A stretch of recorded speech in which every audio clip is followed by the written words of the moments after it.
Napakadami na ng mga loan application ngayon na naglabasan dyan online. So, ang hirap na pong sabihin kung ano yung mga legit na mga loan application. Alin ba yung mga loan application na may mahabang loan term at yung hindi nang haharas. So, marami na tayo guys na encounter na mga loan application. Lalo na yung mga bago ha, na puro 7 days to pay. Bukod dyan is merong mataas na interest at syempre nang haharas. So, for today's video po, ibabahagi ko sa inyo yung most trusted na mga loan application na talagang subok na ng karamihan. Especially rin kung ikaw ay first time borrowers, okay na okay po itong mga loan application na to. Ito po yung mga loan application na merong magagandang reviews, as easy registered at may mga mahahabang loan term. Hindi pang 7 days lang guys. Kaya hindi ka mai-stress sa mga loan application na to kapag tinry mo sila. Pero syempre, matuto muna tayong kilatisin yung mga a-applyan nating loan application. Hindi porket sinabi na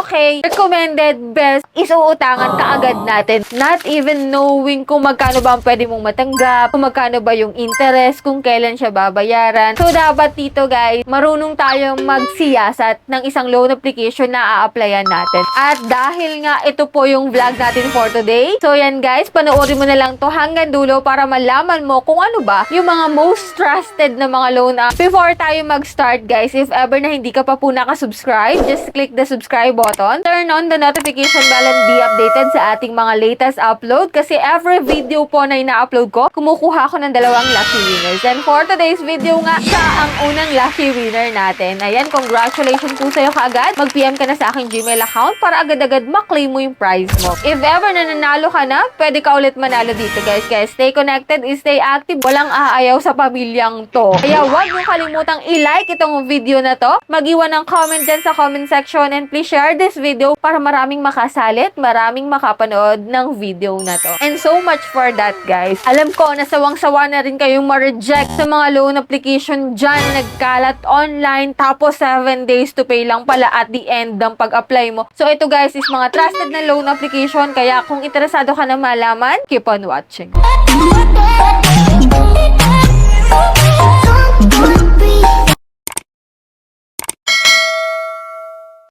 Before tayo mag-start, dinawin ko lang na hindi tayo agent at promoter nito. So, binabahagi ko lang po dito yung mga loan apps na para sa akin, yung mga legit at trusted na rin talaga ng karamihan dyan na umutang sa mga loan application na to. At ito pong mga sasabihin ko dito ay nasa Google Play Store. At unang-una na nga po dyan sa listahan natin na most trusted talaga. At kung ang usapan ay legit, simple, at may matinong pangungulekta, number 1 po dyan ay si Tala Philippines. Ito po ay consistent na top choice ng mga borrowers. Kaya if ever na ikaw po ay first timer na uutang sa online loan application, must try mo po talaga itong si Tala Philippines. Ito po si Tala Philippines ay pinakamaraming positive reviews. Very beginner friendly talaga kasi hindi po siya 7 days to pay. Transparent po yung kanilang fees. Kung ano yung nakalagay sa kanilang loan details, yun po talaga. Walang harassment at syempre may mahabang repayment period. So as of now guys, nasa 61 days na po yung aking loan period dito kay Tala. O diba? 61 days, 2 months to pay guys. Kaya kung ikaw ay bago sa mga online lending application dyan at kung gusto mo ng safe start, nako, si Tala po ang pinagkakatiwalaan ng mga online borrowers natin dyan. Next na po natin which is si G-Loan at si G-Credit ng GCash. Ito po talaga ay hindi nang haharas kasi ilang beses na rin ako ditong na overdue, na late yung aking payment, as in wala po silang text, wala silang calls. So bali nagre-remind lang sila na overdue ka na through your email. So dito guys kay G-Loan, up to 125,000 po ang maximum na pwede mong utangin. And then dito guys kay G-Credit, nasa 25,000 naman guys yung aking credit limit na dito. Ang kagandahan dito guys, kapag talaga na-maintain mo yung paggamit ng GCash mo, magkakaroon ka talaga ng opportunity na ma-open mo itong mga borrower services ng GCash. So kasunod na natin dyan guys is si Cashalo. Isa na rin talaga ito sa pinaka-legit at regulated loan apps kasabayan ni Tala. So, hindi po ito pang 7 days. So, ito po ay may installment na 3 to 6 months. Kaya kung ikaw po ay good payer dito kay Cashalo, agad-agad po is tataas po yung iyong credit limit dito. At syempre, kung nagtatanong ka kung buo bang matatanggap dito kay Cashalo, yes po, buo mo pong matatanggap ang iyong loan dito. For example, 5,000 po yung na-offer sa'yo. May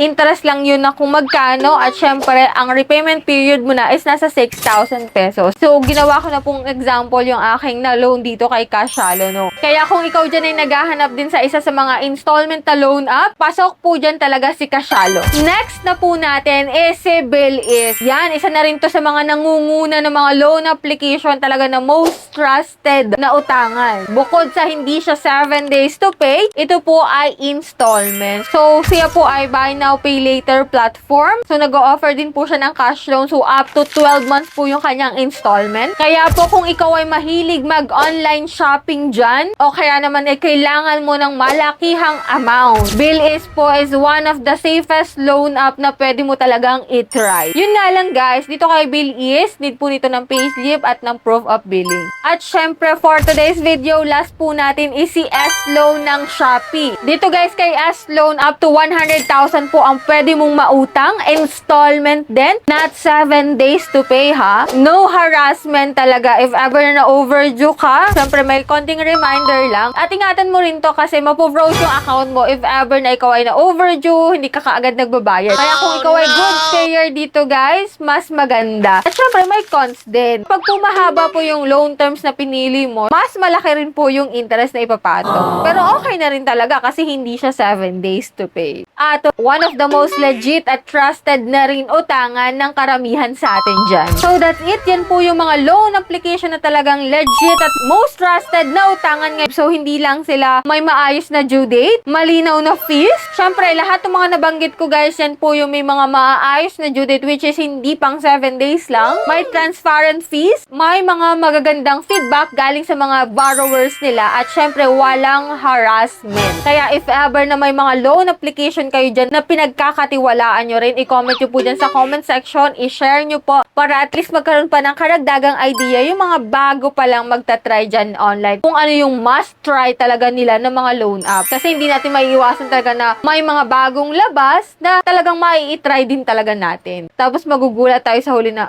bakit 7 days to pay lang? So yan guys, yan lang muna yung ating vlog for today. Kaya before tayo magtapos, syempre i-announce ko po muna yung second lucky winners natin for today's video. Kaya ayan, congratulations sa'yo kagad. Mag-PM ka na sa aking Gmail account. For those na hindi pa nananalo, stay connected, stay active lang. At don't forget to click the subscribe button, turn on the notification bell, and be updated lagi sa ating mga latest upload. So bye-bye na muna for now guys. See you on my next video.